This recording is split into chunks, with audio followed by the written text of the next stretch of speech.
俺の名前はあの日あの時。そして俺もまた。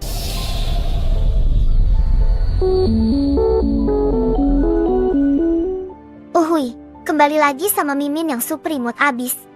Kali ini kita akan menyaksikan anime dari Remonster. Kisah ini tentang manusia yang overpower namun mati, tapi dia bisa hidup lagi alias reinkarnasi. Bukan kayak anime-anime yang lain, reinkarnasinya jadi anak raja atau anak imut, tapi jadi goblin. Gimana ceritanya? Inilah Remonster.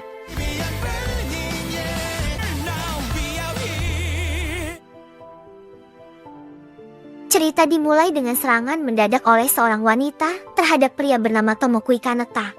Wanita tersebut menusuk Tomokui dengan kejam hingga Tomokui meninggal.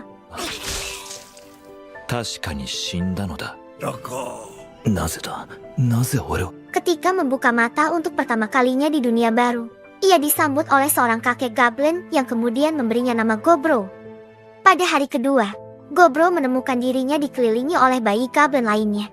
Dia menyadari bahwa dia telah bereinkarnasi sebagai salah satu dari mereka, memperkuat keyakinannya bahwa ia telah benar-benar meninggal dan terlahir kembali sebagai goblin.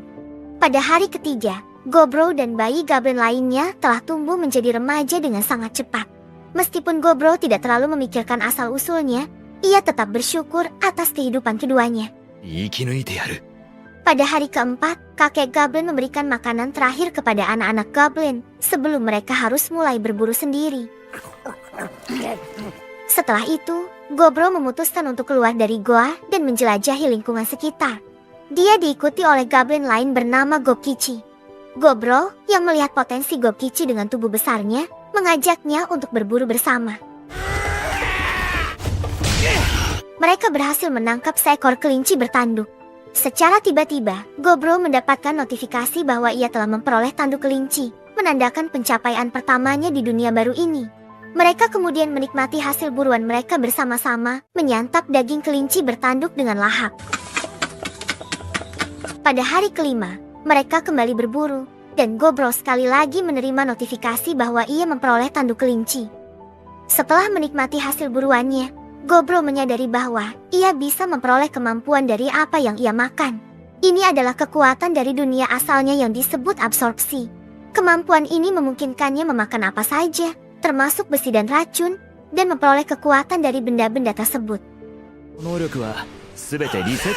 Meskipun banyak kemampuan lain dari dunia sebelumnya telah hilang, Gobro merasa beruntung masih memiliki kekuatan absorpsi ini. Dunia barunya penuh dengan monster yang memiliki kemampuan luar biasa, dan kekuatan ini memberikan keunggulan tersendiri bagi Gobro.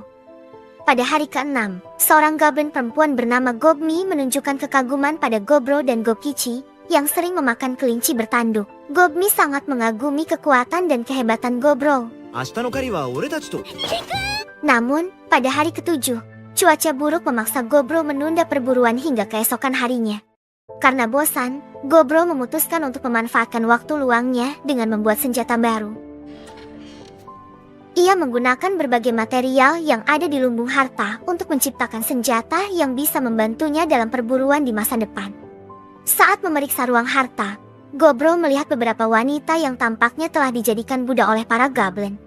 Gobro kemudian mulai membuat senjata dari material yang ia temukan. Tak lama kemudian, kakek goblin bernama Gobji datang dan merasa bahwa Gobro akan cepat naik level. Gobji memberitahunya bahwa ia bisa mengecek statusnya dengan menyentuh dahinya. Ternyata, Gobro sudah mencapai level ke-86. Gobji menjelaskan bahwa goblin bisa berevolusi ketika mencapai level ke-100. Biasanya, hanya satu goblin dari puluhan yang bisa berevolusi. Sebelum pergi, Gobji juga memberitahu bahwa para goblin dewasa yang sedang bepergian akan segera kembali, termasuk beberapa yang telah berevolusi menjadi hobgoblin. Pada hari ke-8, Gobmi bergabung dalam perburuan bersama Gobro dan Gobkichi. Dengan formasi 3 orang, mereka berhasil berburu dengan mudah dan mendapatkan banyak hasil. Saat makan, Gobro memperoleh kemampuan dari monster yang ia makan. Ketika Gobkichi hendak memakan kepala ular beracun, Gobro mencegahnya. Sambil menyantap buruannya, Gobro merasa bahwa ia harus menjalani kehidupan barunya tanpa memikirkan penampilannya saat ini. Pada hari ke-9 dan ke-10, Gobro dan lainnya hanya berburu dan menyiapkan peralatan seperti biasa. Pada hari ke-11, mereka memasuki gua lain karena penasaran. Tiba-tiba, segerombolan kelelawar monster muncul dan menyerang mereka. Mereka berhasil membantai gerombolan kelelawar yang menyerang mereka di dalam gua. Setelah pertempuran sengit, Gobro dan teman-temannya memakan daging kelelawar tersebut, dan Gobro mendapatkan kemampuan baru dari kelelawar itu. Sementara itu, goblin-goblin lain yang tidak ikut berburu hanya bisa menelan ludah melihat Gobro dan teman-temannya menikmati makanan enak. Pada malam hari di hari ke-12, beberapa goblin yang cemburu dengan kemampuan Gobro merencanakan untuk membunuhnya.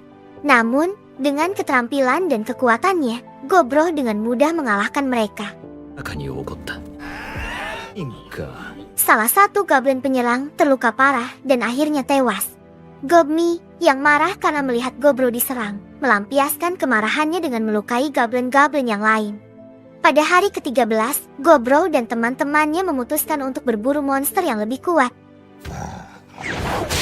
Dengan strategi dan kerjasama yang baik, mereka berhasil mengalahkan orc tersebut. Setelah memakan daging orc, Gobro memperoleh kekuatan baru dari monster itu. Gobro kemudian menyarankan agar mereka membagi hasil buruan dengan saudara-saudara goblin yang tinggal di gua. Para goblin yang tidak ikut berburu sangat senang dan makan dengan lahap. Dalam hatinya, Gobro merenung bahwa dirinya yang dulu mungkin tidak akan berpikir untuk menolong orang lain. Tetapi setelah mendapatkan kehidupan kedua ini, ia merasa telah berubah menjadi lebih baik. Pada malam hari, Gobro mengalami evolusi tanpa menyadarinya karena terlalu mengantuk. Ia menerima notifikasi bahwa dirinya telah berevolusi dan mendapatkan berkah bernama akhir dan asal-usul. Pada hari ke-14, Gobro bangun dengan keadaan baru, menyadari bahwa dirinya telah berevolusi. Ternyata, Gobkichi juga telah berevolusi. Gobmi, yang melihat perubahan pada mereka, merasa kagum dengan kemampuan dan penampilan baru mereka. Tak lama kemudian, kakek goblin muncul, terkejut melihat mereka berdua telah berevolusi meskipun usia mereka belum genap 1 bulan. Gobkichi mengungkapkan keinginannya untuk menguji kemampuan barunya dengan bertarung melawan Gobro.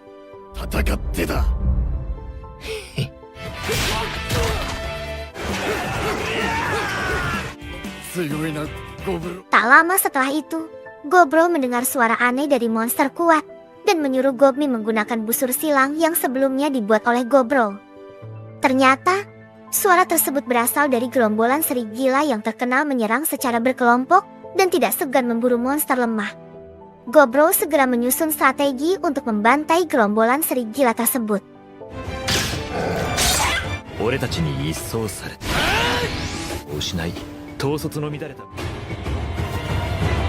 Singkat cerita, mereka berhasil membantai seluruh kawanan serigala. Gobro memakan pemimpin serigala dan memperoleh beberapa kemampuan baru, termasuk kemampuan untuk mengendalikan kawanan. Setelah itu, Gobro membagikan hasil buruan kepada para goblin di gua, dengan syarat bahwa mereka harus membalasnya dengan buruan yang mereka dapatkan sendiri. Para goblin terkesan dengan kemampuan Gobro, kemudian meminta dia untuk mengajari mereka cara berburu dengan baik dan benar. Mendengar permintaan itu, Gobro dengan tegas menyatakan bahwa ia akan mengajari saudaranya cara berburu dan membuat senjata. Gobro merasa bahwa kemampuan untuk mengendalikan kawanan adalah salah satu kemampuannya yang baru diperoleh.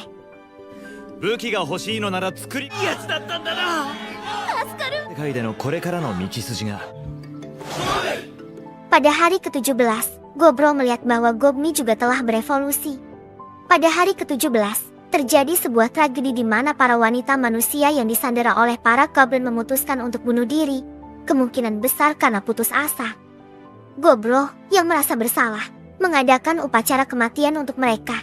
Diketahui bahwa para wanita tersebut mengakhiri hidup mereka dengan meminum racun.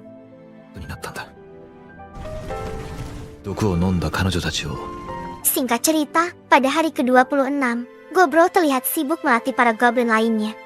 Dalam proses pelatihan tersebut, ia juga memakan musuh-musuh tangguh yang ia kalahkan, mempelajari berbagai kemampuan baru dari mereka. Tak lama kemudian, para senior goblin yang kembali dari perantauan tiba di desa. Mereka adalah ayah dari para goblin seangkatan Gobro, membawa banyak barang, makanan, serta wanita-wanita cantik yang mereka culik dari gerombolan pedagang. Goblin memiliki gen yang sangat kuat, sehingga meskipun mereka kawin silang dengan ras lain, anak-anak mereka selalu lahir sebagai goblin. Gobro, yang masih memiliki hati nurani, mendatangi pemimpin para perantau dan menyatakan keinginannya untuk mengurus para wanita tersebut. Namun, pemimpin goblin perantau merasa sombong dan menantang Gobro. Datanglah goblin wanita bernama Hobsato dan Hobse, seorang ahli sihir, untuk melerai mereka. Hobsato menyarankan agar mereka mengadakan pertarungan antar generasi untuk menentukan siapa yang layak menjadi pemimpin desa. Dalam waktu singkat, Gobro berhasil mengalahkan seniornya dengan mudah menggunakan kemampuan benang yang ia peroleh dari laba-laba sebelumnya. Melihat kemampuan Gobro, Hobsato dan Hobse merasa kagum dan tak menyangka ada anak goblin sekuat itu. Gobro kemudian menyatakan dirinya sebagai pemimpin desa yang baru. Gobro segera mengambil alih urusan para wanita yang diculik. Ia memastikan para goblin tidak mendekati mereka dan menjamin keselamatan serta kehidupan para wanita tersebut. Bahkan berjanji akan memulangkan mereka suatu hari nanti. Salah satu wanita berambut merah bertanya apa yang diinginkan Gobro sebagai imbalan. Gobro meminta mereka mengajarkan pengetahuan manusia padanya. Para wanita tersebut merupakan kelompok pedagang yang diculik oleh goblin selama perjalanan mereka.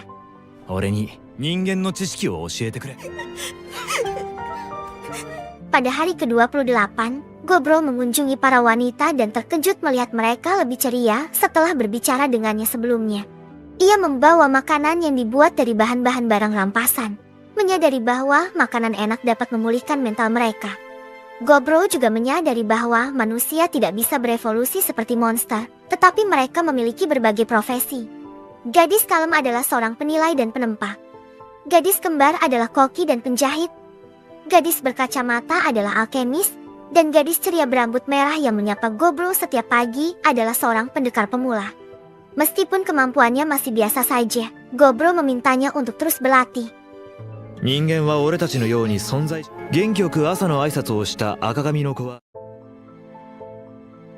Gobro mulai melatih para goblin senior dengan serius.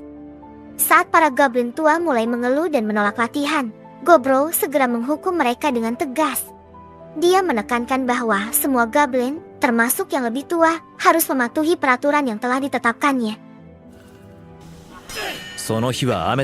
Pada hari ke-31, Gobro dan Gobkichi mengadakan duel yang sengit. Meskipun duel berlangsung serius, Gobro berhasil mengalahkan Gobkichi dengan mudah.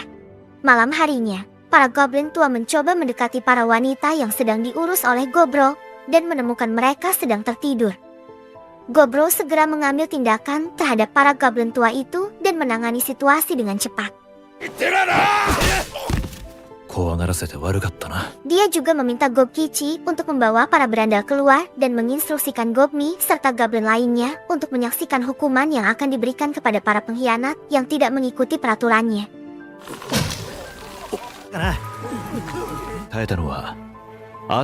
Pada hari ke-32, Gobro memimpin perburuan dan menemukan monster dengan kulit yang sangat keras.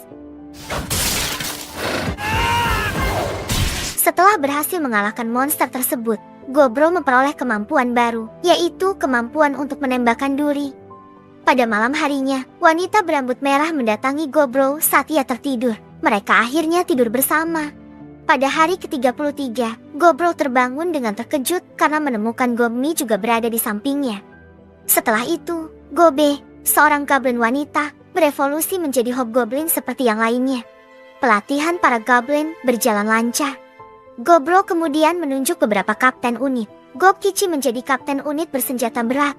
Gobmi menjadi kapten unit serangan jarak jauh. Hobsato menjadi kapten unit senjata ringan yang lincah. Gobe menjadi kapten unit belakang yang mengerjakan tugas-tugas sederhana. Dan Hobse menjadi kapten unit ahli sihir meskipun belum memiliki bawahan karena ia satu-satunya penyihir yang ada. Sementara itu, ia pergi ke hutan sendirian untuk memangsa berbagai monster. Awalnya, ia mencoba salah satu sihir yang ia dapat dan dengan mudah mengalahkan monster tersebut. Gobro kemudian masuk lebih dalam ke hutan dan melihat jejak yang mengerikan, mengingatkannya pada cerita kakek Goblin tentang habitat monster beruang kuat di hutan utara. Saat ini, Gobro berada di hutan utara dan melihat salah satu monster kuat yang telah diserang oleh beruang tersebut. Akhirnya, ia bertemu dengan monster beruang yang legendaris itu. Gobro menyadari bahwa orang biasa pasti akan lari, tetapi ia merasa semakin tertantang untuk mengalahkannya. Kembali ke desa Goblin, terlihat Gobmi sedang menunggu Gobro yang belum kembali. Di pertarungan, beruang tersebut menghindari serangan Gobro dengan mengorbankan lengannya. Gobro menyadari bahwa serangan cakar dari beruang tersebut bisa dengan mudah merobek tubuhnya. Dan ditambah lagi, kulit beruang yang sangat keras membuatnya kewalahan dalam pertarungan.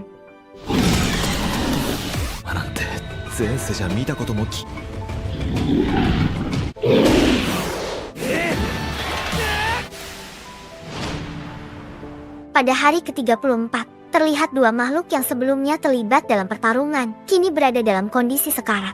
Gobro mengalami luka parah dengan perut yang berlubang akibat serangan beruang, namun ia masih bertahan hidup.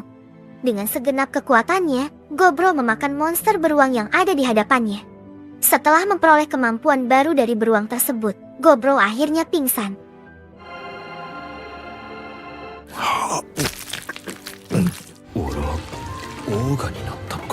Saat ia kembali ke desa Goblin, para Goblin yang melihat sosok ogre yang menakutkan itu menjadi panik.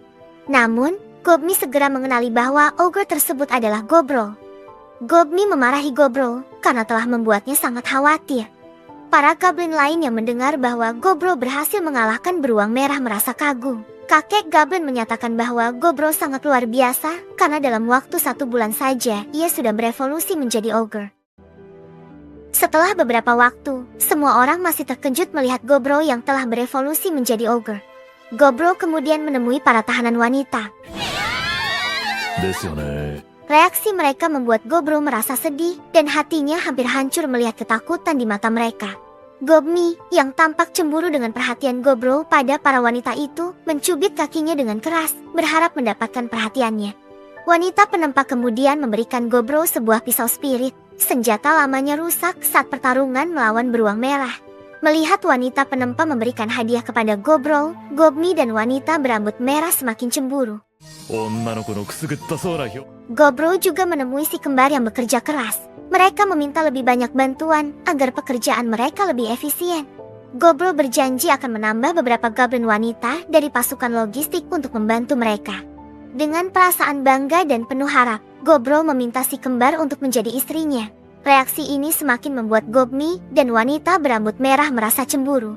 Setelah itu, Gobro menemui wanita berkacamata yang merupakan ahli kimia. Dia terlihat sedang sibuk membuat ramuan di sudut laboratoriumnya. Saat Gobro mengamati lebih dekat, dia menyadari bahwa wanita tersebut sedang membuat racun. Keterampilan dan pengetahuan wanita berkacamata dalam membuat racun sangat mengesankan bagi Gobro, menambah rasa hormat dan kekagumannya padanya. Gobro menggoda gadis berkacamata yang membuat Gobmi dan wanita berambut merah semakin cemburu. Akhirnya, Gobro bersenang-senang dengan semua wanita untuk memperbaiki suasana hati mereka. Pada hari ke-36, Gobro menyadari bahwa latihan biasa tidak bisa dilakukan karena kekuatannya yang terlalu besar. Goblin yang dilatihnya mengalami luka parah, sehingga Gobro harus menghentikan latihan dan meminta maaf.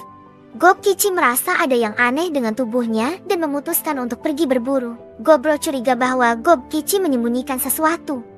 Sementara itu, Hobsato dan Gobmi menjadi lebih dekat. Gobe sibuk dengan hobinya menambang batu spirit, dan gadis berambut merah berlatih sendirian. Gobro bersantai bersama ahli sihir dan bertanya apakah Gobkichi akan baik-baik saja. Ahli sihir menjawab bahwa itu tergantung pada usaha Gobkichi. Meskipun begitu, buku yang dipinjam oleh ahli sihir membuat Gobro memintanya untuk segera mengembalikannya karena ia juga ingin membacanya. Melihat hal itu, kakek Goblin tersenyum puas melihat cucu-cucunya bisa menikmati waktu bersama. Pada hari ke-37, para Goblin tampak beristirahat setelah menjalani latihan yang intens. Tak lama setelah itu, Gobse datang membawa makhluk kecil yang terluka parah, bernama Carbuncle. Gobro segera memberikan pertolongan pertama dengan cermat dan teliti. Gobse kemudian menceritakan bahwa ia menemukan makhluk itu saat sedang menggali lubang. Menyadari betapa banyak darah yang telah hilang, Gobro segera meminta obat penambah darah dari ahli kimia. Makhluk kecil itu akhirnya sadar dan dengan rasa syukur mendengarkan penjelasan dari Gobse. Ia memperkenalkan dirinya sebagai Litana dan menjelaskan bahwa sebelumnya dia diserang oleh manusia karena permata yang berkilauan di dahinya. Permata itu sangat berharga, dengan nilai mencapai 1 miliar emas, sehingga menarik perhatian para penyerang. Litana meminta bantuan para goblin untuk mengusir petualang manusia karena hidupnya dalam bahaya. Ternyata, Litana sedang melindungi sebuah dungeon yang berisi harta karun dengan item-item legendaris. Ia tidak ingin harta tersebut jatuh ke tangan manusia dan lebih baik memberikannya kepada Gobro dan yang lainnya. Dalam waktu singkat, pasukan goblin menuju lubang yang digali oleh Gobse yang ternyata terhubung dengan sebuah dungeon. Awalnya, Gobro berencana membujuk para manusia untuk pergi dan menyuruh pasukannya bersembunyi. Namun, mereka justru menyerang Gobro yang mencoba berdiskusi. Gobro menegaskan bahwa mereka ceroboh karena menyerang di wilayah orang lain dan mencoba mengambil harta karun yang ada. Walaupun Gobro sudah bersikap baik, para manusia tetap bersikeras melawan hingga akhirnya mereka kalah.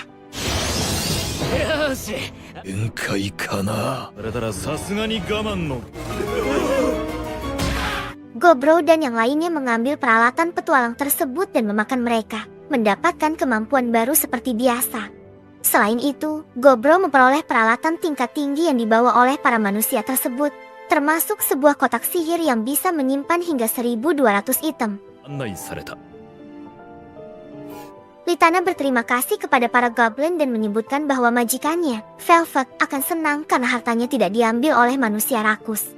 Litana kemudian lenyap, meninggalkan permata yang dimakan oleh Gobro, memberinya kemampuan baru bernama Golden Rule. Gobse berterima kasih kepada Gobkichi karena telah mengkhawatirkannya. Dan tampaknya Gobkichi memiliki perasaan khusus terhadap Gobse. Mereka berhenti sejenak untuk mendoakan Litana, mengucapkan doa-doa agar arwahnya tenang. Gobro kemudian mengumpulkan semua harta karun yang mereka temukan di dalam dungeon dan membaginya secara merata kepada semua anggota kelompoknya.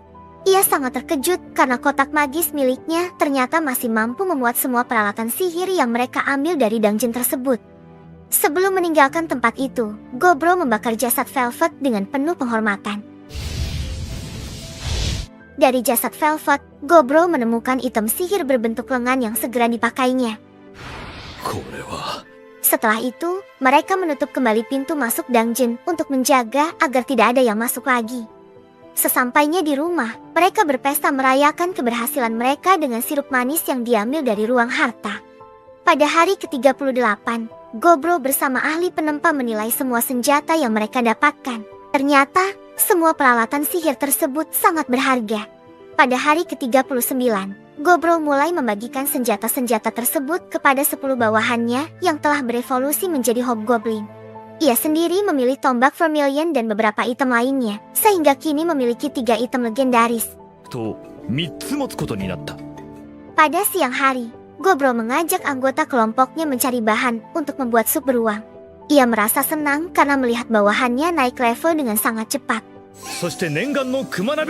Pada hari ke-40, Gobro mengadakan turnamen untuk menentukan pemimpin di antara para hobgoblin dan merencanakan pembentukan pasukan bayaran yang menurutnya akan sangat menyenangkan. Gobro melihat monster baru saat berjalan-jalan di hutan dan melawan laba-laba emas yang menjatuhkan benda mirip emas. Setelah memakan benda tersebut, Gobro memperoleh kemampuan baru yang disebut gold string atau benang emas. Saat melanjutkan perjalanan ke tengah hutan, Gobro menemukan pohon besar yang disinari cahaya, menciptakan aura mistis di sekitarnya. Tak lama kemudian, dari balik pepohonan, muncullah seorang wanita cantik yang Gobro kenali sebagai Dryad, makhluk mitos yang mempengaruhi laki-laki dari ras lain untuk dijadikan sumber nutrisi. Dan Gobro merasa sulit untuk tidak tergoda oleh kecantikan dan aura mereka.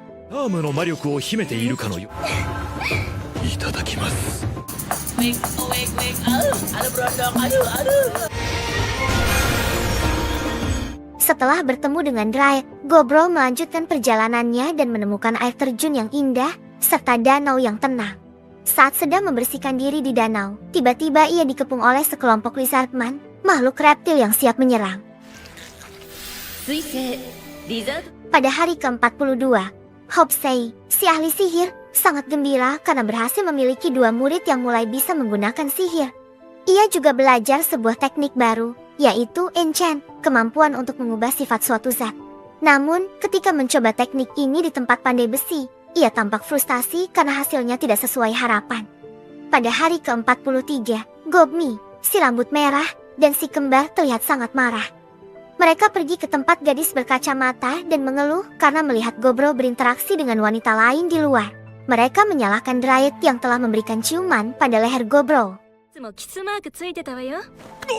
Gadis berkacamata, yang juga memiliki perasaan pada Gobro, akhirnya menciumnya juga, memperkeruh suasana di antara mereka.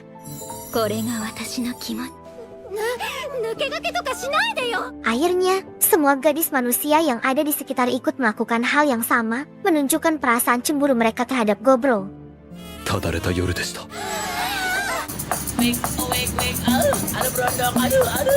Pada hari ke-44, kemampuan pencarian Gobro meningkat pesat. Ia kini mampu mengidentifikasi ras yang belum pernah ditemui dan mendapatkan informasi dasar tentang kekuatan mereka.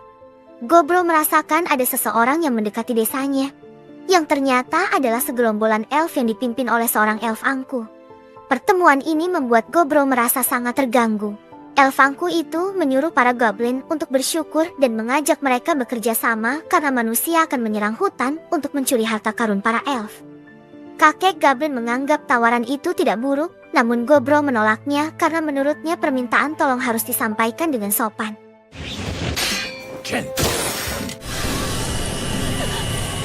Gobro kemudian mengancam para elf dan menyuruh para pemanah menurunkan busurnya.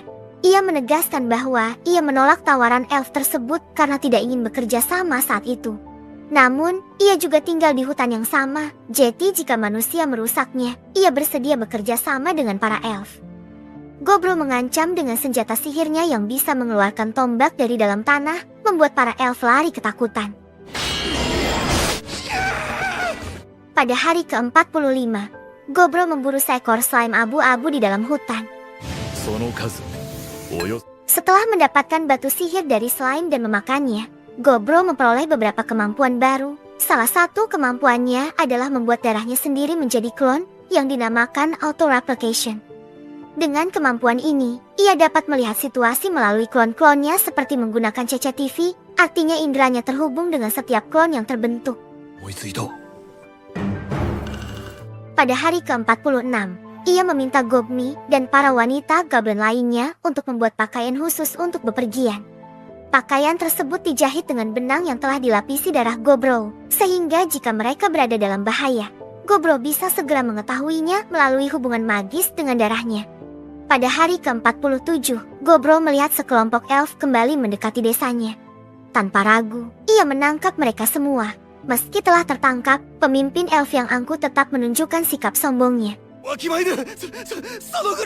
Para bawahannya, sebaliknya, segera meminta maaf dan menjelaskan bahwa mereka telah mencoba menghentikan pemimpin mereka, tetapi ia tidak mau mendengarkan. Gobro, dengan sikap tegas, meminta para elf menganggap pemimpin mereka sudah mati dan menyuruh sisanya untuk bertarung melawan pasukannya.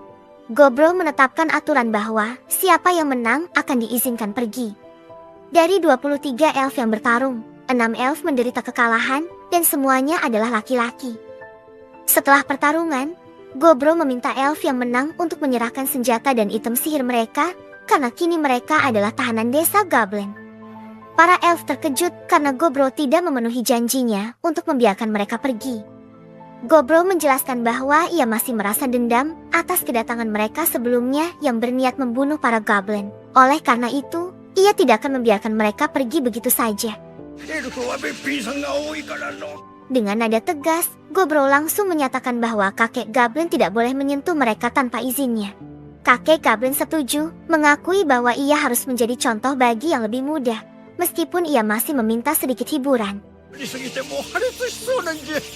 Gobro akhirnya mempertimbangkan permintaan tersebut, tetapi tetap mengingatkan kakek Goblin untuk menjaga sopan santun. Setelah itu, Gobro dengan kejam menginterogasi pemimpin elf yang arogan, memastikan mereka memahami konsekuensi dari tindakan mereka. Pada hari ke-48, Gobkichi mencapai level ke-100. Pada hari ke-49, Gobkichi kembali ke desa dengan penampilan yang berbeda, membuat Gobro terkejut dan terkesima. Gobkichi telah berevolusi menjadi sosok khusus dengan kulit merah sebagai anugerah dari Demigod of Flame dan kekerasan kulit dari Demigod of War. Gobkichi kemudian meminta latih tanding dengan Gobro yang dengan senang hati disetujui.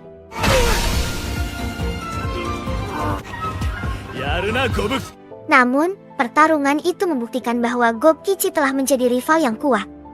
Suatu hari, setelah kelelahan berlatih tanding, Gobro bermimpi bertemu seseorang yang memberinya sesuatu. Ketika terbangun, ia masih penasaran dengan arti mimpinya. Pada hari ke-51, Gobe mengajak Gobro ke suatu tempat. Sementara itu, Goblin lainnya termotivasi oleh perkembangan Gobkichi, sehingga mereka juga ikut berkembang dengan pesat, menambah kekuatan dan kemampuan kelompok mereka.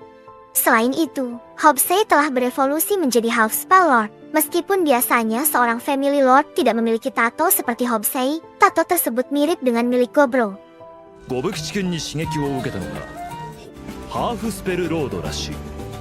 Hobsei kemudian menguji kemampuan barunya dan dengan percaya diri mengatakan bahwa ia masih bisa menggunakan sihir sebanyak 20 kali.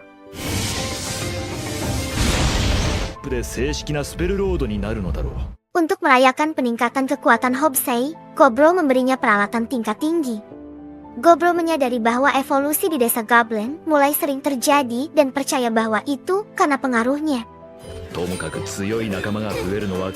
Pada hari ke-52, sekelompok Goblin yang merasa sudah tidak kuat lagi memutuskan untuk meninggalkan desa. Gobro memahami situasi mereka dan mengizinkan mereka pergi, bahkan memberikan hadiah perpisahan berupa peralatan dan senjata berkualitas tinggi yang terbuat dari mithril sebagai bekal untuk perjalanan mereka. Pada hari ke-53, dalam perjalanan, mereka menemukan mayat seseorang yang telah terbunuh oleh orc. Gobro melihat bahwa orang tersebut memiliki kemampuan yang menarik, sehingga ia memutuskan untuk memangsanya dan memperoleh kemampuan baru yang disebut Monster Tamer, yang memungkinkannya untuk menjinakkan dan mengendalikan monster. Malam harinya, gadis berkacamata memberitahu Gobro bahwa ia berhasil menciptakan jus jambu yang diinginkannya, menyenangkan hati Gobro. Pada hari ke-54, Gobro mengumumkan kepada seluruh warga desa bahwa para goblin tua telah meninggalkan desa. Ia juga mempersilahkan siapapun yang ingin mengikuti jejak mereka untuk melakukannya. Namun, tidak ada yang ingin pergi, menunjukkan kesetiaan mereka dan membuat Gobro merasa senang dan bangga.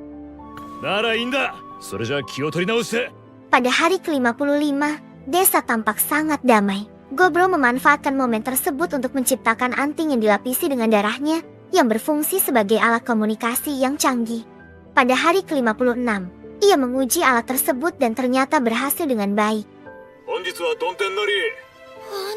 Pada hari ke-57, kemampuan Gobe terus meningkat secara signifikan.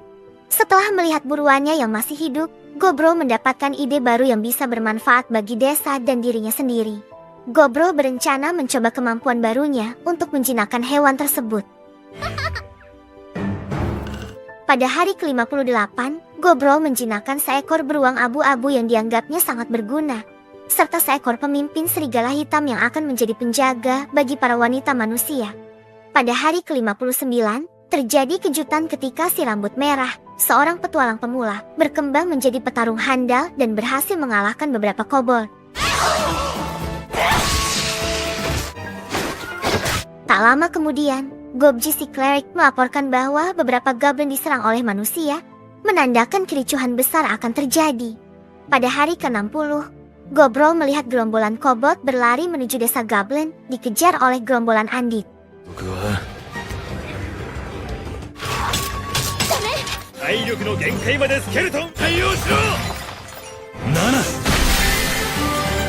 Singkat cerita, para kobold berterima kasih kepada Gobro.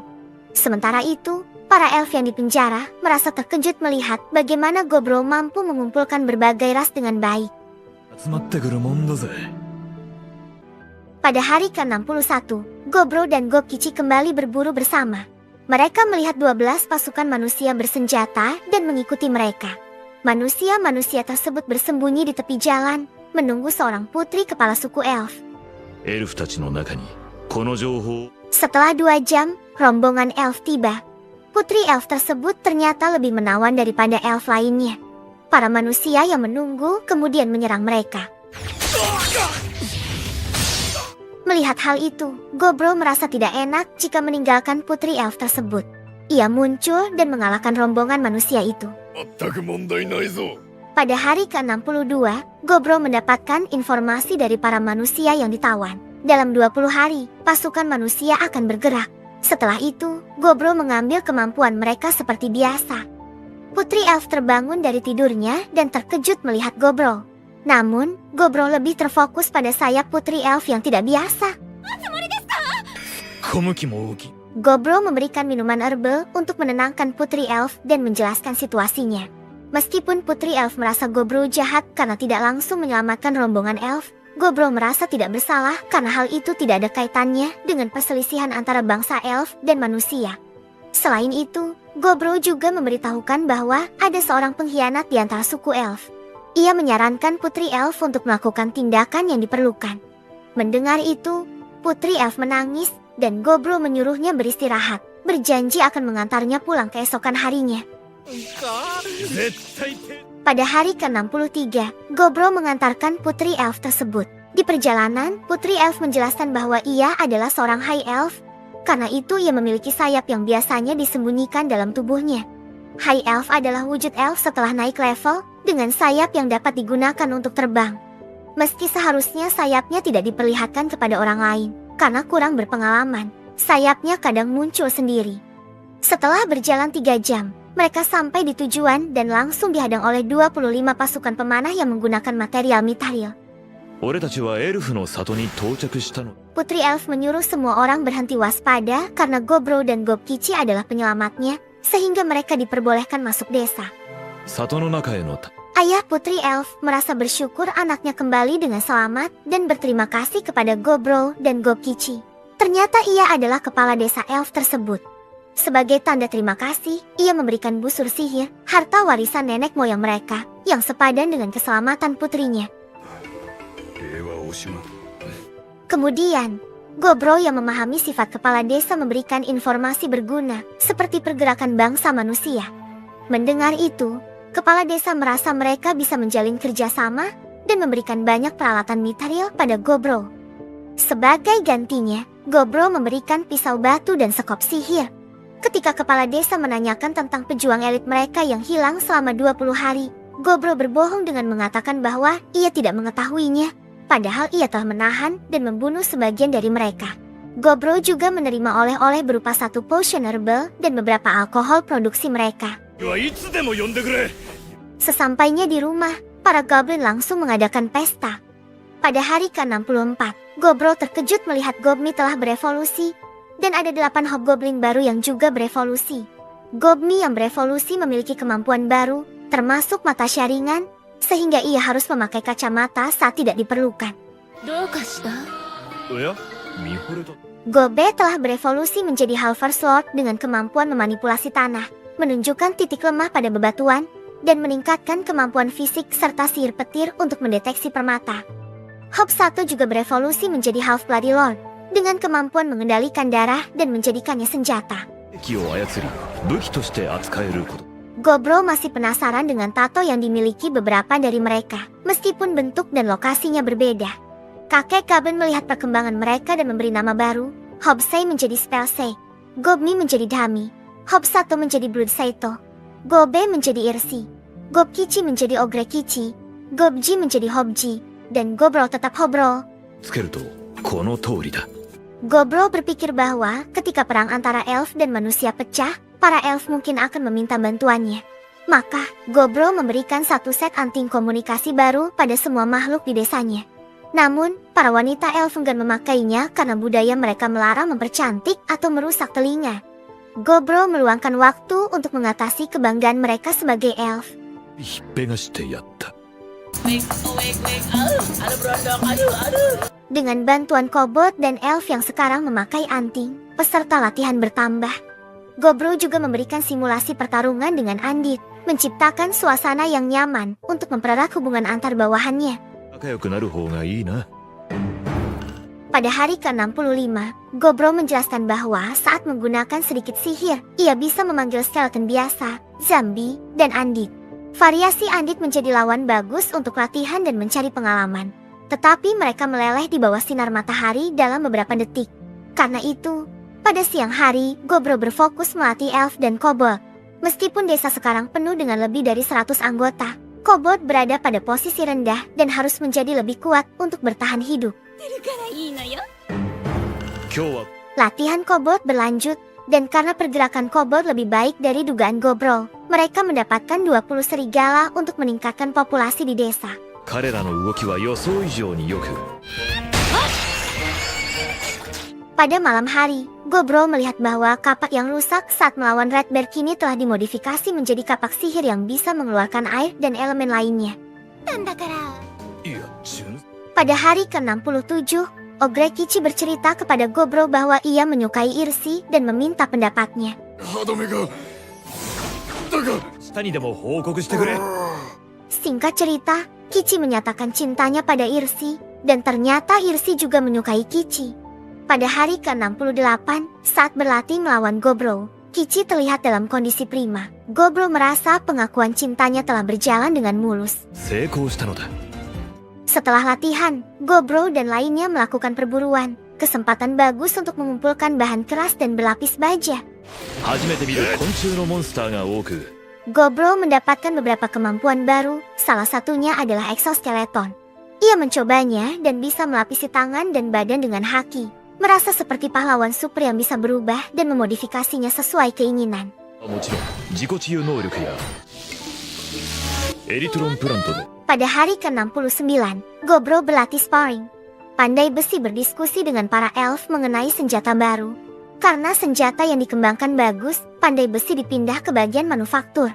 上で早速量産をお願い。 Pada malam harinya, Gobro mendatangi si kembar yang kini menjadi kepala koki dan meminta mereka membuat ulang hidangan dari kehidupan sebelumnya.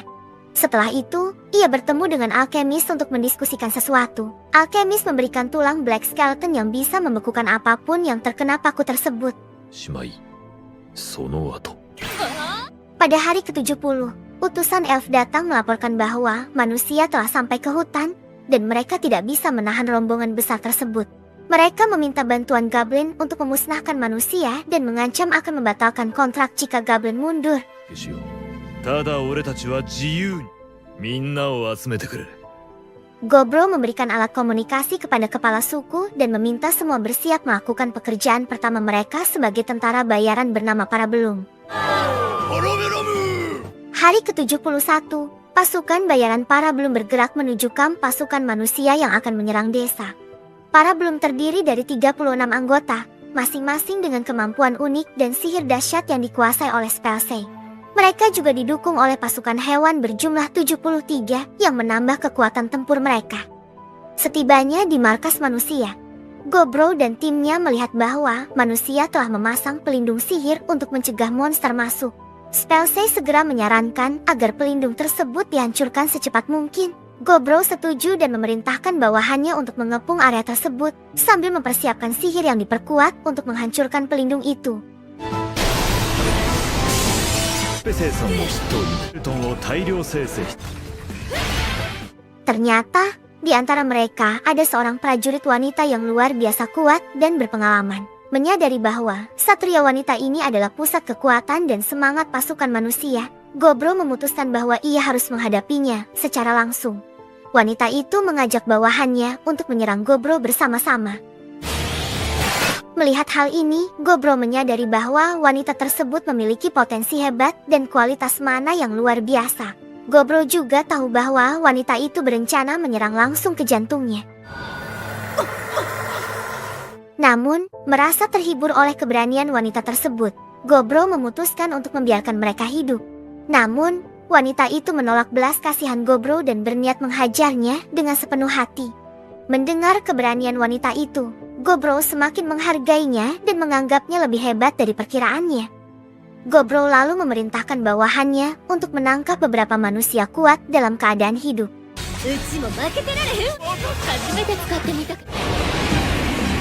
Pertarungan antara Gobro dan wanita itu pun dimulai dengan segenap kemampuan mereka. Gobro menyelamatkan wanita itu karena kekagumannya dan kemudian menyatakan bahwa mereka telah memenangkan pertarungan dengan sempurna. Mereka berhasil menangkap banyak satria kuat. Sebagai balasan, karena Gobro telah membiarkan beberapa pasukan wanita hidup, ia akan membuat mereka bekerja keras. Setelah itu, mereka bersiap untuk pergi. Sebelum berangkat, Gobro memakan beberapa manusia yang telah ia kalahkan dan mendapatkan beberapa kemampuan baru. Singkatnya, Gobro bertemu dengan ketua elf dan mereka mengadakan pesta bersama. Sebagai tanda terima kasih, ketua elf membawa minuman khas bangsa elf, yaitu jus lemon.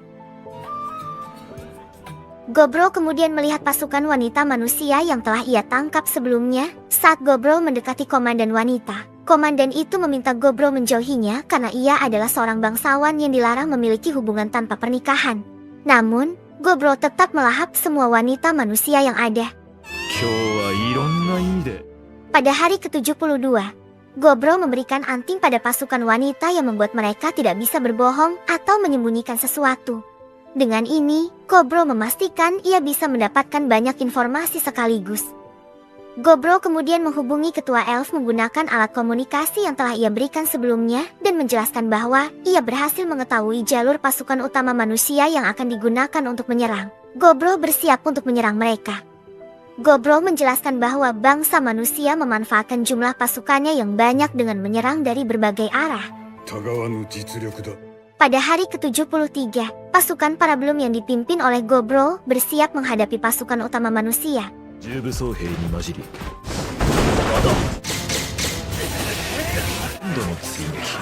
Dari 500 orang, hanya tersisa sekitar ke-300. Beberapa prajurit manusia yang mencoba kabur terkena jebakan lubang dan segera dikepung oleh para goblin yang telah menunggu di posisi strategis, meski jumlah mereka kurang dari 100. Komandan manusia yang tangguh mampu mengatur bawahannya untuk bertahan dengan membuat pelindung dari bebatuan yang ada di sekitar. Menyadari bahwa rencana awalnya harus diubah, Gobro memerintahkan Kichi untuk menyerang langsung pasukan manusia dan menangkap komandan mereka. Dengan cepat, Kichi berhasil mengalahkan komandan lelaki tersebut dalam pertempuran sengit. Gobro merasa sangat puas dengan perlawanan dan kemampuan Kichi. Pada hari ke-74, terlihat dua prajurit manusia yang tertangkap mengeluh, membuat komandan lelaki mengatakan bahwa kondisi mereka masih lebih baik daripada mati. Beberapa saat kemudian, Gobro menginterogasi komandan lelaki tersebut. Diketahui bahwa penyebab kekacauan ini karena putri pertama salah satu kerajaan yang menderita penyakit langka. Putri tersebut bertunangan dengan calon kaisar dari Kekaisaran Kilika. Sang raja memutuskan untuk mencari obatnya dengan segala cara, akhirnya mengetahui obat dari elf yang dibuat dari anugerah demigod of forest. Dari situlah, keserakahan manusia yang membuat kekacauan ini. Di sisi lain, Irsi menemukan sumber air panas, dan Gobro segera membuatnya menjadi onsen.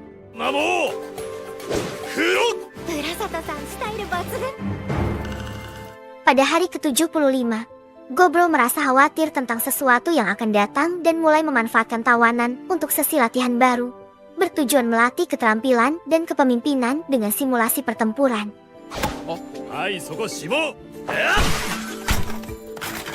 Komandan lelaki yang bosan dengan latihan kemudian mengajak Gobro berduel. Setelah kalah, Gobro segera menyembuhkannya, membuat para goblin melihat potensi manfaat dari kemampuan komandan tersebut. Gobro kemudian berbicara dengan komandan lelaki yang mengungkapkan bahwa dia berasal dari tempat yang dipenuhi demi human dan merasa lebih nyaman di desa goblin daripada di antara bangsawan. Ia mengagumi tempat tersebut karena berbagai ras hidup damai bersama dan memuji Gobro yang bisa menyatukan mereka semua. Tak terduga, ia menyatakan muak melayani kerajaan dan ingin bekerja dengan Gobro. Akhirnya, dia pun menjadi pelatih untuk si cewek merah tersebut. Pada hari ke-77, Gobro menemui ketua elf untuk menanyakan obat yang dicari pasukan manusia. Ternyata, obat itu telah diberikan kepada Gobro. Elf menjelaskan bahwa budaya mereka melarang berbagi ramuan tersebut dengan manusia, tetapi tidak dengan ras lain. Setelah meminum sedikit, Gobro memperoleh kemampuan baru bernama Quick Regeneration dan satu kemampuan lain yang membingungkan. Saat mencoba menyilet tangannya, darah Gobro langsung menyembuhkan tawanan manusia yang ia bawa.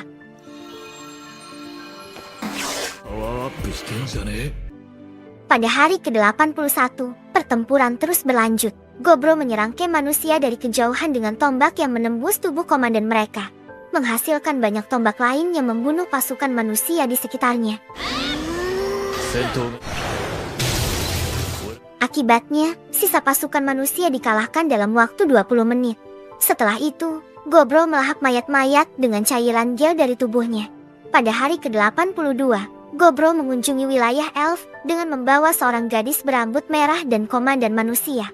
Meski para elf memandang mereka dengan sinis, ketua elf menyambut mereka dengan ramah dan menyajikan makanan istimewa. Ketua elf berencana mengakhiri perang dengan mengerahkan seluruh pasukan elf dalam pertempuran berikutnya, dan Gobro setuju untuk membantu jika dibayar.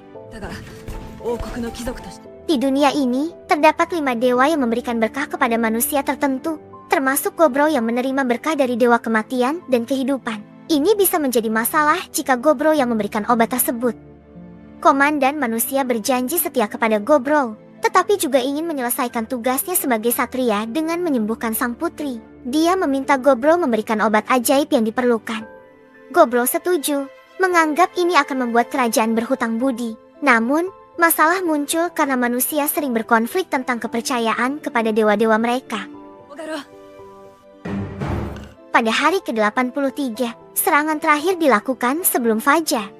Gobro, dengan pasukan 650 anggota termasuk para elf, menyerang camp manusia yang memiliki 2000 pasukan.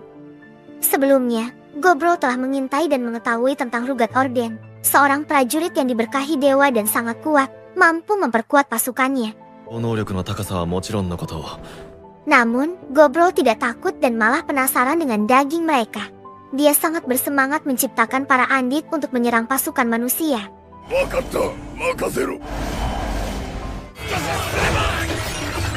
Awalnya, manusia terpojok, namun saat fajar tiba, para andit terbakar sinar matahari. Gobro kemudian melapisi andit dengan darah slime-nya, membuat mereka tahan terhadap sinar matahari dan lebih tangkas. Dengan antusiasme tinggi, Gobro langsung turun tangan mencoba kemampuan barunya. Di sisi lain, seorang prajurit kuat yang diminta bantuan secara kebetulan menyaksikan teknik yang digunakan Gobro. Karena penasaran, dia mendekati Gobro dan mengajaknya bertarung sebentar. Ternyata, bocah ini adalah anggota Rugat Orden bernama Filippo, si serangga tulang pemberani yang diberkahi dewa serangga. Filippo marah saat disamakan dengan serangga, menunjukkan sifat kekanak-kanakannya. Namun, Gobro melihat ini sebagai tanda kekuatan.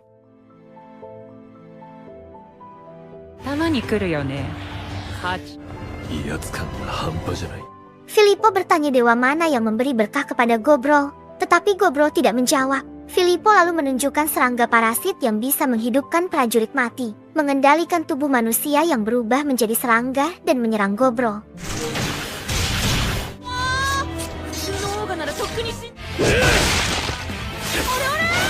Saat itulah, Filippo memanggil kelabang raksasa yang menghantam Gobro hingga tidak berdaya. Racun yang menyebar di tubuh Gobro hampir membuatnya mati, mengubah kulitnya menjadi ungu. Sementara itu, Gobmi merasakan bahaya yang mengancam Gobro dan segera bergegas ke tempatnya. Gobro yang tergeletak tak berdaya membuat monster kelabang merasa tugasnya selesai dan pergi. Namun, Gobro tiba-tiba menghilang dan menyerang Filippo. Filippo terkejut melihat Gobro yang masih sehat, tetapi justru semakin tertarik untuk menggunakan senjata rahasianya. Sebelum bertarung, Filippo memperkenalkan dirinya sebagai prajurit terkuat ke-7 di negaranya. Saat Gobro menghantam kepala Filippo dengan kapak, Filippo mengeluarkan tentakel untuk menahan serangan. Untuk memperkuat diri, Filippo menyerap pasukan yang telah mati dan berubah menjadi monster jangkrik dengan tentakel. Gobro malah semakin bersemangat ingin memakan daging Filippo. Filippo terkejut dengan kekuatan Gobro yang sudah luar biasa meski belum mencapai Epic Awakening. Gobro penasaran dengan apa yang dimaksud dengan Epic Awakening. Tetapi Filippo enggan memberitahunya, membuat Gobro bertekad untuk memaksanya bicara. Gobro menunjukkan kemampuannya dengan menciptakan jira serangga, memungkinkannya bertarung di udara. Filippo menjadi tidak berdaya tetapi masih hidup dan mencoba melarikan diri, sementara tubuh serangganya menghalangi jalan Gobro. Tak lama kemudian, Gobmi datang dengan kekhawatiran terhadap Gobro. Gobro menjelaskan bahwa selama melawan Filippo, ia telah mengirim kloninya ke camp manusia di wilayah lain yang memiliki penerus kerajaan. Gobro memberikan obat yang dicari dan meminta mereka untuk mengakhiri peperangan. Akhirnya, pemimpin camp manusia menarik semua pasukan setelah mendapatkan obat penyembuh yang mereka butuhkan. Gobro menggunakan pendekatan ini untuk menghindari komplikasi dan perang yang lebih berbahaya demi melindungi rekan-rekannya. Gobro menangkap para tahanan demi Human, sementara pasukan manusia yang masih hidup dibiarkan pergi karena perang dianggap sudah berakhir. Setelah itu, Gobro membakar rekan-rekannya yang gugur sebagai bentuk penghormatan atas perjuangan mereka. Di sini, Gobro mencatat berbagai ekspresi dari rekan-rekannya yang beragam, ada yang sedih, dan berambisi melindungi yang tersisa. Gobro sendiri merasa termotivasi untuk lebih giat dan keras dalam kehidupan saat itu. Ketika hari ke-84 dimulai, Gobro terkejut dengan evolusi Hoppu, salah satu goblin yang kini menjadi Ratu Undead setelah mengonsumsi monster undead hasil ciptaannya. Selain Hoppu, Hopgi telah berubah menjadi Hapsine Lord, seorang penyembuh dengan skill pelindung cahaya yang dapat menahan serangan Gobro. Ada juga Hopmei yang berevolusi menjadi Dodomeiki, memiliki mata di seluruh tubuh dan kemampuan sihir ilusi yang menurut Gobro lebih unggul daripada kloningnya. Goblin lainnya yang berevolusi menjadi Ogre tetap berwarna hijau, namun mereka menjadi lebih setia dan tidak egois seperti goblin pada umumnya. Kobold juga berevolusi, wajah mereka yang dulunya mirip anjing kini lebih mirip demi Human. Berkat perubahan evolusi tersebut, ketua dari komplotan kobold mendapatkan nama asli yaitu Akikaze no Tsuji. Tetapi rahasia identitasnya harus dijaga karena musuh bisa menggunakan nama asli untuk merapalkan mantra kutukan. Gobro memberi julukan Akita untuk Akikaze.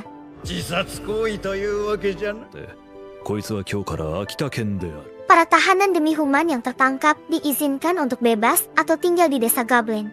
Namun, mereka malah sombong dan ingin memimpin desa ini, salah menganggap bahwa Gobmi adalah ketua dan Gobro hanya ajudan yang lemah. Gobro menghadapi dua lawan sekaligus dengan senjata angin di kakinya melawan pedang api milik mereka. Meskipun diserang dengan gabungan serangan, Gobro dengan mudah mengalahkan mereka. Begitu juga dengan dua orang berikutnya. Tetapi tiba-tiba seorang monyet menyerang Gobro dari belakang. Sang monyet merasa menang dan akan menjadi pemimpin, namun Gobro berhasil menjatuhkannya dengan satu pukulan. Kemudian, Gobro menemukan seseorang yang mencoba menggoda Gobmi untuk menjadi istrinya. Gobro murka dan menghajarnya tanpa ampun.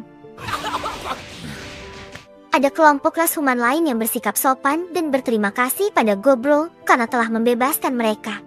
Gobro memberikan perlakuan khusus pada mereka. Seorang yang sebelumnya menggoda Gobmi malah jatuh cinta pada Gobro, tetapi Gobro menolak karena tidak tertarik pada hubungan sesama jenis. Para demi Human bergabung dengan pasukan Gobro dan berlatih bersama Goblin. Bahkan, para papa kecil juga diajak untuk bekerja sama dan berlatih bersama penempat Chiwi. Gobro melakukan percobaan dengan skill sintesis untuk mengubah batu orb menjadi jira, bahkan menciptakan Chaos of the Dead. Gobro mencoba skill sintetis lain, menciptakan serangan seperti sinar matahari, namun tubuhnya malah terbakar oleh cahaya matahari yang dihasilkan. Pada hari ke-85, Gobro memperluas pemandian air panas untuk para elf, agar mereka juga bisa mandi, meningkatkan kenyamanan mereka. Pada hari ke-86, Gobro menggunakan skill barunya untuk menghadapi para demi Human dan berhasil membuat mereka tidak berdaya, menunjukkan kemampuan dan kekuatannya yang terus berkembang. Di hari ke-87, para papa kecil membuat senjata baru berupa palu sebagai tanda terima kasih kepada Gobro. Setelah itu, Gobro pergi ke hutan mencari angin sejuk. Tiba-tiba, Ciwi penghuni pohon Kiu-Kiu datang dan mencium Gobro. 二人でいろいろた Ketika pulang, Gobro dimarahi oleh para istrinya karena wajahnya tercium oleh Chiwi. Sehingga para istrinya meminta gantian dan terjadi gempa bumi di desa Goblin. Pada hari ke-88, Gobro mengajarkan penduduk desa cara bercocok tanam untuk memenuhi kebutuhan pangan, menunjukkan kepeduliannya terhadap kesejahteraan mereka. Ternyata benih buah-buahan dan sayuran itu dikasih sama Chiwi penghuni pohon QQ sebelumnya, yang mana itu mampu tumbuh lebih cepat daripada tanaman lainnya. 健全な労働で日々を過ごすのも悪くな Pada hari ke-89, sebagian anggota demi Human pulang ke rumah masing-masing, dan para tahanan manusia juga diperbolehkan pulang.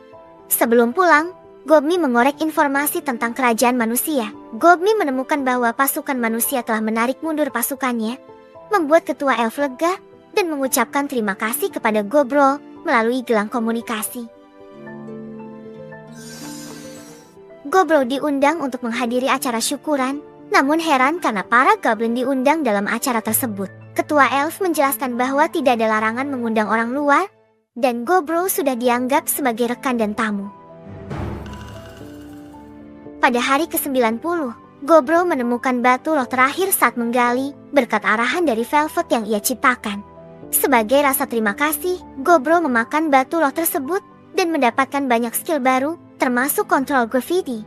Gobro sibuk membuat kerajinan dari tulang-tulang para undead yang ia ciptakan, yang mampu ia sulap menjadi kendaraan lipan tengkorak. けて骸骨ムカデだ Kendaraan itu akan mengantar para Chiwi ke negeri manusia, yang membuat mereka bersedih karena mungkin mereka diusir. Namun, Gobro menjelaskan bahwa mereka tidak diusir, melainkan akan dipulangkan sesuai janji sebelum mereka memutuskan untuk tinggal di desa Goblin. Pada hari ke-91, selesai sudah pembangunan pemandian. Sementara itu, pria merah dengan serius melatih wanita merah yang sedang sedih karena akan dipulangkan ke negeri manusia. Namun, pria merah menegaskan bahwa Gobro tidak berniat mengusir mereka.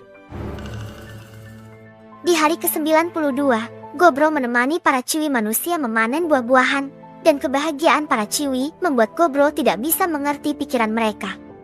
Pada hari ke-93, Gobro mengadakan pesta penyambutan untuk anggota baru, termasuk para demi-human. Saat mereka mabuk, mereka mengancam akan melakukan sesuatu ketika Gobro pergi karena mereka ingin ikut ke negeri manusia. Di hari ke-94, demi-human dibagi menjadi beberapa kelompok dengan tugas masing-masing, dan berharap mereka naik level serta tidak mati. してとうとう出立の Pada hari ke-95, mereka bersiap-siap menuju perbatasan kota Train. 各グループはバラバラに出発俺に出会った彼女たちが向かっていた目的地 Setelah 6 hari perjalanan, Gobro dan rombongannya akhirnya mencapai perbatasan Train. Ketika mereka tiba dan hendak memasuki kota, warga tampak ketakutan melihat ogre masuk. Beruntung, Gobro membawa penduduk asli, sehingga mereka diizinkan masuk meskipun warga masih agak cemas. Para wanita membantu Gobro mencari tempat tinggal karena mereka sudah lama tinggal di sana dan dulunya pedagang, sehingga mengenal banyak orang. Tak lama kemudian, Gobro mendapatkan tempat tinggal yang nyaman. Gobro memberi mereka pilihan, apakah ingin tetap di sana atau kembali bersamanya, karena itu adalah tempat asli mereka. Meski Gobro sebenarnya tidak ingin berpisah, ia diajak berkeliling kota oleh pria berambut merah.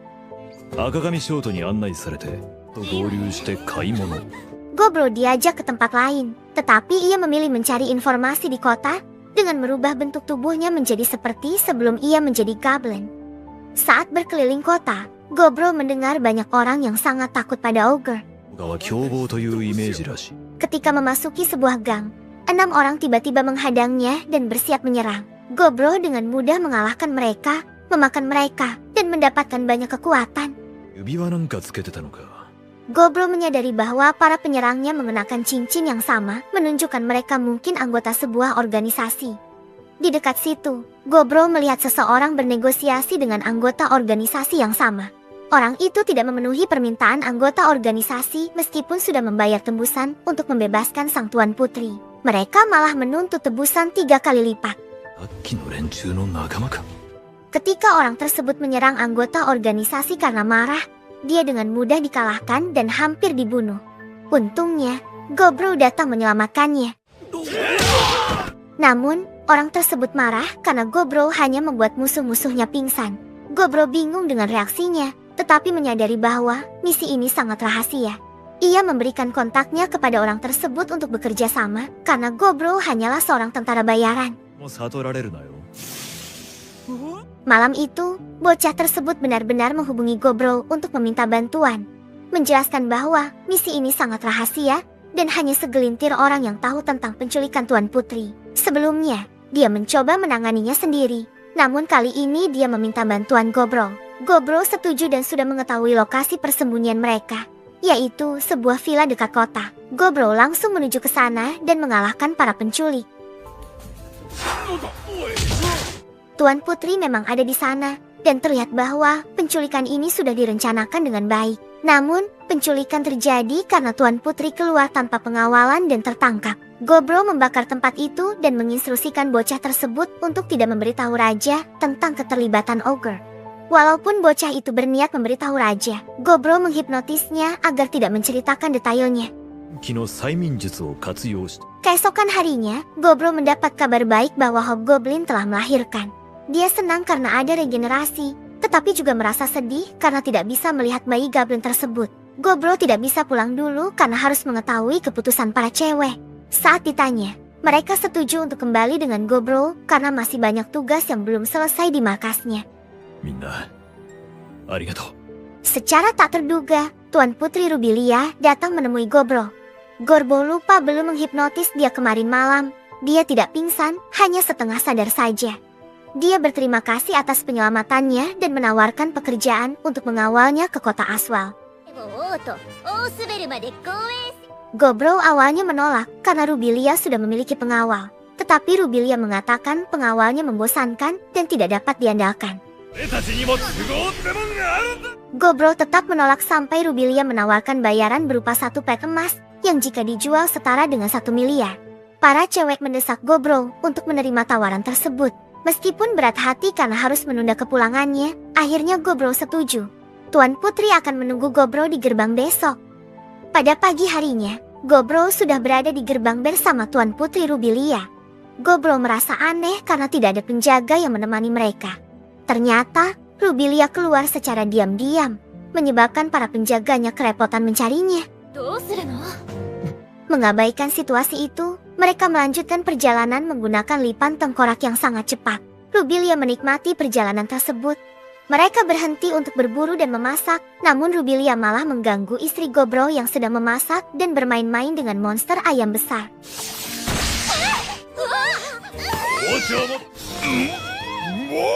Di perjalanan, Gobro menemukan ular tempurung dan meminta bantuan dari Neiki, Fuki, dan Genki, namun mereka enggan bekerja. Akhirnya, Gobro mengalahkan ular-ular tersebut sendiri. Rubilia mulai berubah, dia bersedia membantu mereka memasak dan juga berlatih bersama Gobro untuk menjadi lebih kuat. Rubilia juga ingin memperkuat kemampuannya untuk melindungi dirinya sendiri di masa mendatang.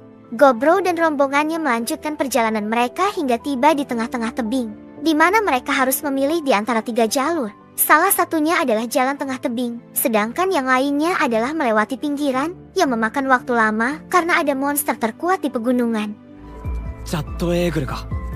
Meskipun berbahaya, Gobro memilih untuk menghadapi monster tersebut. Keesokan harinya, Gobro bertarung dengan elang Palaisa. 捕獲したエーグルを限り食ってやると決めてるんだ。 Gobro memerintahkan yang lain untuk tetap berada di tempat karena ia ingin menghadapi Langgyok sendirian. Setelah 1 jam, pertarungan masih berlanjut tanpa ada kabar dari Gobro. Neiki menyarankan untuk melarikan diri karena Gobro tidak mungkin bisa mengalahkan Langgyok. Situasinya telah reda. Gobro, yang terluka parah dan kehilangan tangan, akhirnya menggunakan skill terbaiknya untuk memulihkan diri. Dia berubah menjadi kesatria baja coklat dan dengan mudahnya mengalahkan elang tersebut. Para teman Gobro terkejut melihat kekuatannya. Saat memeriksa elang yang dikalahkan, mereka menemukan bola bersinar langka yang bisa digunakan untuk membuat senjata. Gobro kemudian memasak kelang giok yang terkuat dan Rubilia penasaran dengan kebiasaannya memakan monster yang dikalahkannya. Gobro menjelaskan bahwa itu adalah cara dia bertahan hidup. られたりしたものだが Rubilia mulai memahami sudut pandang Gobro. Setelah itu, mereka melanjutkan perjalanan. Gobro dan rombongannya akhirnya tiba di kota Mason. Warga terkejut dengan kedatangan Ogre dan menolak kehadirannya. Namun, Rubilia menjelaskan bahwa Gobro adalah Ogre yang baik.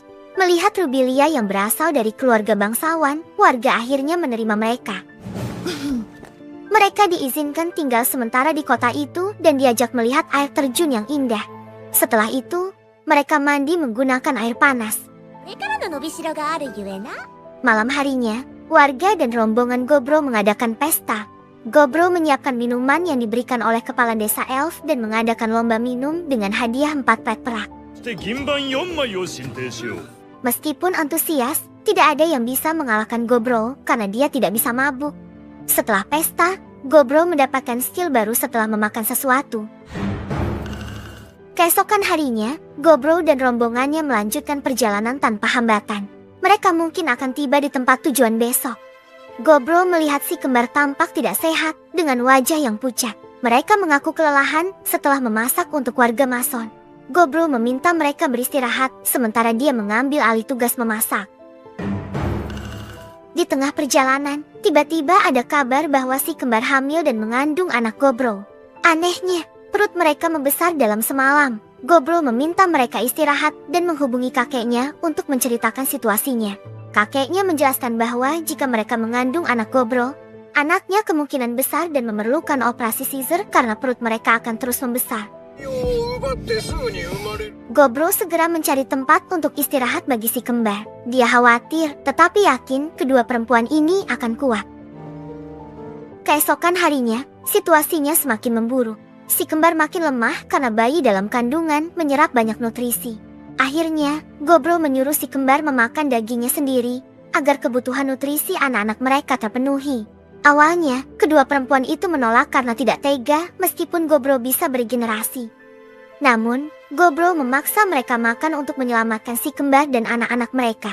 いくらでも恨んでくれていい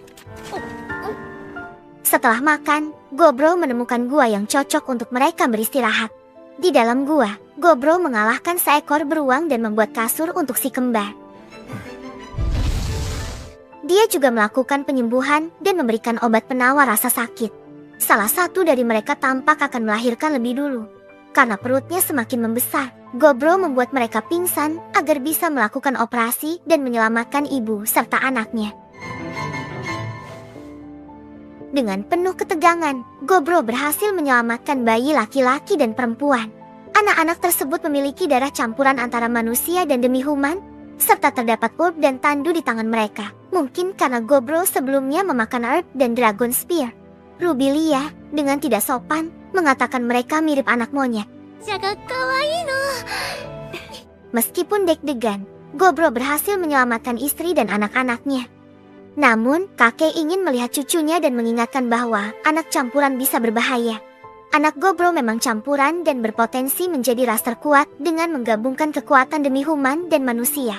Kakek khawatir mereka bisa terjerumus ke hal yang buruk, tapi Gobro bertekad untuk merawat anak-anaknya dengan baik. Meskipun kakek tetap khawatir, Gobro telah memutuskan untuk menjaga anak-anaknya. Kakek menyuruh Gobro memberikan nutrisi yang baik karena anak-anaknya lahir sebagai Lord. Gobro memberi mereka nama Aurel dan Argento. Sampai episode 10, baru diketahui bahwa nama mereka sebenarnya adalah Felicity dan Alma. Gobro berjanji untuk menjaga mereka mulai sekarang. Keesokan harinya, Gobro berburu untuk mencari makanan bergizi bagi anak-anaknya. Dia melihat monster rusa besar yang dia sebut rusa putih. Rusa itu tidak bergerak, namun tiba-tiba melepaskan tanduknya dan pergi. Tanduk itu bisa dijadikan makanan untuk anak-anaknya.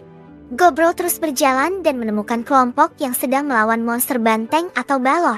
Tim ini terlihat berpengalaman dan bukan tim biasa. Namun, mereka masih kesulitan melawan monster balor terbesar. Saat mereka kelelahan dan tak mampu melawan lagi, Gobro memanfaatkan kesempatan ini dan menaklukkan balor tersebut dengan satu serangan. Setelah itu, dia berniat mengambil daging balor untuk dibawa pulang, namun siap menghadapi tim itu jika diperlukan. Gobro menyadari pemimpin tim tersebut bukan orang biasa, namun dia memilih berdamai. Dia memberikan obat untuk menyembuhkan luka mereka sebagai gantinya membawa balor tadi. Mereka setuju dan berterima kasih kepada Gobro atas bantuannya. Tim tadi merasa mereka mungkin akan kalah jika bertarung dengan Gobro. Saat tiba di gua, anak-anaknya sudah tumbuh dengan sangat cepat dan bisa berjalan. Gobro terharu melihatnya dan memberikan tanduk rusa kepada anak-anaknya agar semakin kuat. Seketika, kedua anaknya bersinar menunjukkan kekuatan besar. Gobro juga merasakan kekuatan yang luar biasa setelah memakan daging balor tersebut. Dia merasa bersalah karena memberikan anak-anaknya kekuatan yang terlalu besar. Saat tidur, Gobro tiba-tiba berevolusi menjadi Atendoji tanpa ragu. Keesokan harinya, yang lain terkejut melihat Gobro yang tampilannya berbeda, terlihat semakin overpower. Ohayo, minna. Ketika mereka hampir mencapai tujuan, tiba-tiba pandai besi perempuan dan ilmuwan perempuan juga mengandung. Gobro, yang sudah berpengalaman dengan situasi ini, tetap tenang. Dia mencari tempat dekat sungai untuk persalinan. Proses persalinan berjalan lancar dan anak-anak mereka lahir dengan selamat. Anak pandai besi, Emery, mirip dengan bayi sebelumnya. Sementara anak ilmuwan, Spinel, adalah bayi manusia. Sebelum memasuki kota Aswell, Rubilia menyamar di sebuah kota untuk menghindari masalah. Mereka beristirahat dan menginap beberapa hari di sana. Gobro ingin berjalan-jalan ditemani 3 sejoli, Gobmi, dan si rambut merah. Saat mendaftar, seorang petualang menantang Gobro untuk duel. Meskipun bisa melawan banyak orang, kekuatan Gobro terlalu besar sehingga dia harus berhati-hati agar tidak merusak tempat tersebut. Gobro menerima tantangan itu, tetapi meminta 3 sejoli untuk bertarung. Awalnya mereka menolak, namun setelah Gobro menawarkan hadiah 10 plet perak bagi pemenang, banyak yang berminat. Beruntung, 3 sejoli berhasil mengalahkan semua lawan dengan mudah. Gobmi sangat ingin ikut bertarung juga. Ketiga sejoli merasa terharu karena melihat kemampuan mereka berkembang. Gobro memperkenalkan diri sebagai anggota tentara bayaran bernama Parabellum. Setelah itu, dia pergi ke pasar bersama Gobmi dan si rambut merah dan menemukan kamera jadul yang mirip dengan yang ada di dunianya sebelumnya. Ketika kembali ke penginapan, Gobro menyadari bahwa dia belum pernah menghubungi anggota kelompok lain untuk menanyakan kabar mereka. Dia mulai menghubungi mereka satu persatu. Pertama, Hobsato, yang baik-baik saja dan telah membeli banyak buku setelah membantu orang dan mendapatkan uang. Kemudian, Gobro menghubungi anggota lain yang memiliki banyak mata, yang terlihat sedang mengamati berbagai tempat menggunakan kemampuannya. Nampak dia juga baik-baik saja, tidak ada kendala sama sekali. Gobro kemudian menghubungi kelompok lain yang sering ribut karena tidak memiliki pemimpin. Dia menunjuk salah satu anggota sebagai pemimpin dan keputusan itu tidak bisa ditawar. Saat berkomunikasi dengan kelompok Gobkichi, Gobro mendapati Gobkichi merasakan firasat bahwa Gobro akan mati, sesuatu yang jarang terjadi. Keesokan harinya, untuk memastikan keadaan Gobkichi, Gobro meminta izin kepada sang putri untuk pergi ke tempat Gobkichi terlebih dahulu. Rubilia setuju dan bersama-sama menuju ke kota labirin.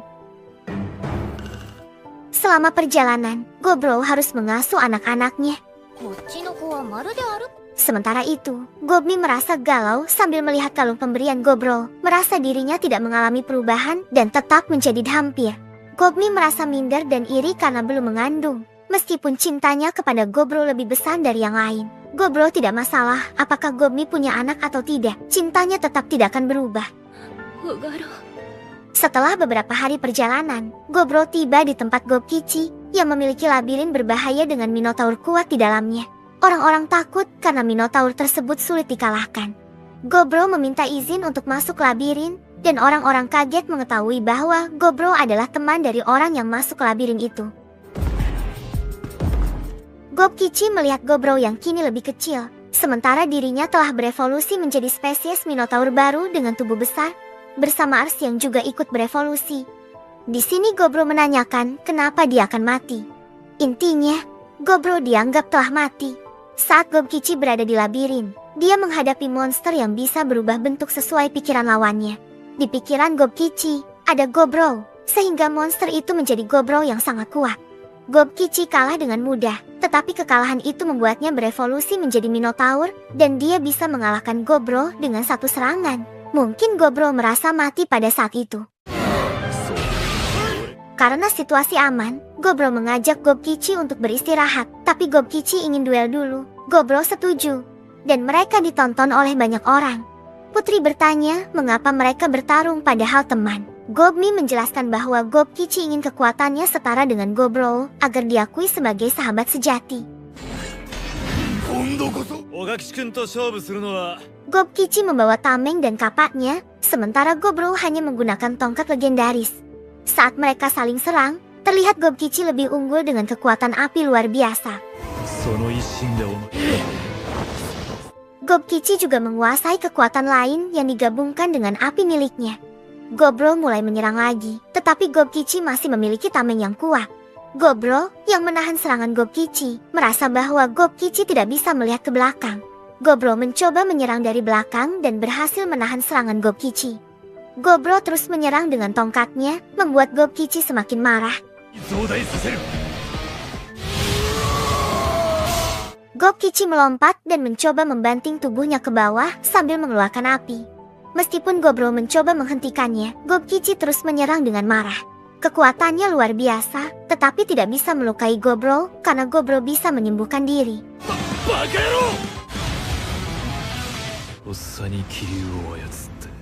Meskipun Gobro tak keberatan diserang di mana saja, kehadiran manusia yang menyaksikan pertarungan mereka membuatnya khawatir terjadi sesuatu. Gobro kemudian marah dan memberi pelajaran kepada Gobkichi. Pukulannya begitu keras, mengingatkan Gobro pada masa lalunya ketika dia masih goblin dan sering memarahi Gobkichi. Pukulan itu membuat Gobkichi terpental jauh ke atas.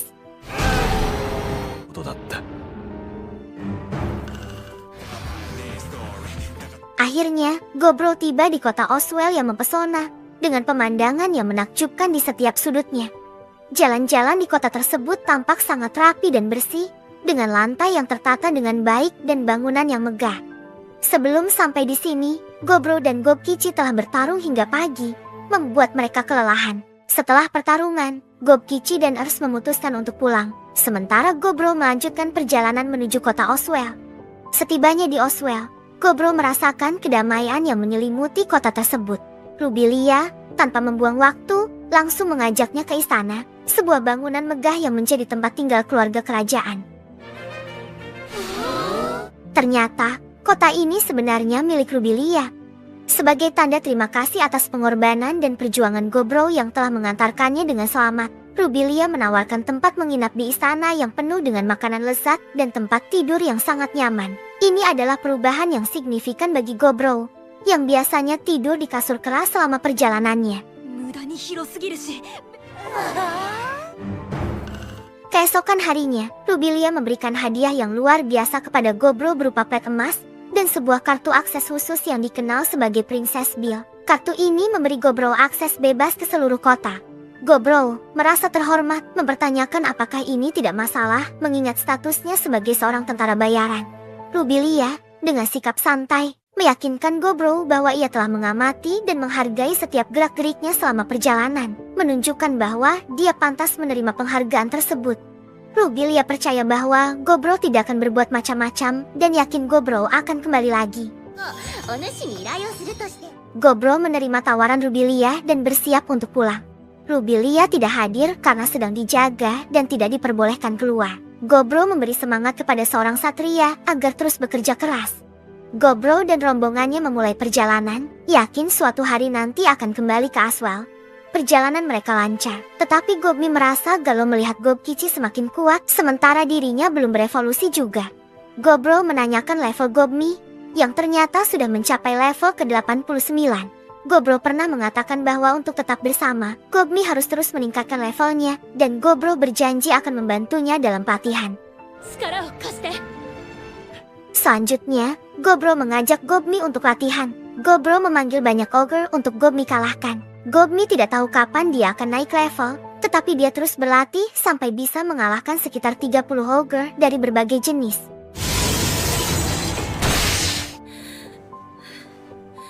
Setelah itu, Gobro menghentikan latihan dan Gobmi pingsan karena kelelahan. Malam itu, Gobmi mengalami evolusi. Keesokan paginya, Gobro terkejut melihat Gobmi berubah menjadi vampir Nobel. Dengan perubahan ini, Gobmi resmi menjadi istri Gobro. Kebahagiaan Gobmi sangat terlihat, dan Gobro bersyukur melihatnya menjadi lebih kuat dan bahagia. Setelah perjalanan sehari, mereka kembali ke tanah kelahiran mereka. Gobro merindukan tempat yang dulu gelap dan sempit.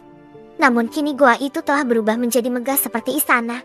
Selama Gobro pergi, para bawahannya telah bekerja keras membangun tempat itu dengan bantuan Nurse dan Gobkichi untuk mengangkat barang-barang berat. Gobkichi mengajak Gobro berkeliling dan mereka melihat keluarga baru yang bentuknya seperti kucing. Tak lama kemudian, Seiji datang dan memberitahu bahwa Gobji, kakek Goblin, sedang sakit dan terbaring di kamar. Gobro segera pergi menemuinya. Menyadari bahwa umur kakek tidak lama lagi, Gobro memperkenalkan anak-anaknya kepada kakek sebelum kakek meninggal. Kakek merasa nostalgia, mengenang masa lalu ketika dia menimang Gobro, dan kini melihat Gobro sudah memiliki anak. Kakek memberitahu bahwa Gobro telah berevolusi menjadi Apostel Lord dan sekarang namanya berubah menjadi Aporos. Gobkichi, yang menjadi Minotaur, berganti nama menjadi Minokichi, dan Gobmi menjadi vampir Nobel. Kakek merasa Gobro malas memberi nama pada orang-orang, yang membuat yang lain sedikit sinis karena kakek sendiri memberi nama dengan cara yang sama. Setelah berkata demikian, kakek terbaring lagi dan meninggal. Anehnya, kakek meninggal dengan keadaan pisangnya berdiri, membuat suasana yang seharusnya sedih menjadi kocak. Gobro kemudian mengadakan upacara untuk kakek. Gobro merasa waktu berlalu cepat, umur kakek mencapai 20 tahun. Gobro tidak tahu cara menghitung usia Goblin, tapi dia bertekad memanfaatkan waktunya di dunia sebaik mungkin. Untuk menghormati kakek, Gobro mengadakan turnamen kecil sebagai ajang pembuktian kekuatan untuk menentukan pemimpin. Gobro membagi-bagikan lawan, dengan si rambut merah melawan si armor besi, di mana si rambut merah menunjukkan kekuatannya. Setelah itu, pertarungan dimulai dengan Hobsato melawan Gobmi, disusul oleh Hobsei melawan Nurse, dan diakhiri dengan pertarungan puncak antara Gobro dan Gobkichi. Gobkichi selalu merasa termotivasi oleh kehadiran Gobro dan selalu berterima kasih kepadanya atas dorongan tersebut. Meskipun demikian, hasil akhir tidak berubah. Gobro tetap menjadi pemenangnya. Gobro kemudian mengumumkan pemenang dari setiap pertandingan dan mereka semua bersiap untuk menikmati makan malam bersama. Gobro memperhatikan bahwa anak-anaknya semakin kuat seiring berjalannya waktu, melihat perkembangan mereka dengan bangga. Setelah turnamen selesai, mereka semua beristirahat untuk memulihkan tenaga. Malam harinya, Rubilia menghubungi Gobro untuk memberitahunya tentang pekerjaan baru yang menantinya. Meskipun Gobro belum tahu detail tugas tersebut, Rubilia menawarkan kesempatan besar yang akan membuat Gobro dikenal oleh banyak orang di luar sana. Sebuah tawaran yang sangat menggiurkan dan tidak bisa ditolak. Dengan pasukan yang kini sudah mencapai sekitar 400 orang, Gobro merasa siap menerima tantangan apapun yang diberikan. Keesokan harinya, Gobro bersiap untuk berangkat ke ibu kota kerajaan Aswell guna menjalankan misinya. Meskipun ia belum tahu seberapa sulit tugas tersebut, semangatnya tampak menggebu-gebu. Selain itu, organisasi mereka kini semakin berkembang dengan adanya seragam baru yang dirancang khusus untuk Gobro, menandakan perkembangan dan kesiapan mereka untuk menghadapi tantangan yang lebih besar di masa depan. Dan berakhirlah anime Remonster season 1-nya. Gimana seru nggak kalau Mimin yang cantik ini yang ngisi suara? Pede banget ya Mimin. Oke deh, sekian anime Remonster kali ini. Ditunggu anime-anime seru lainnya ya.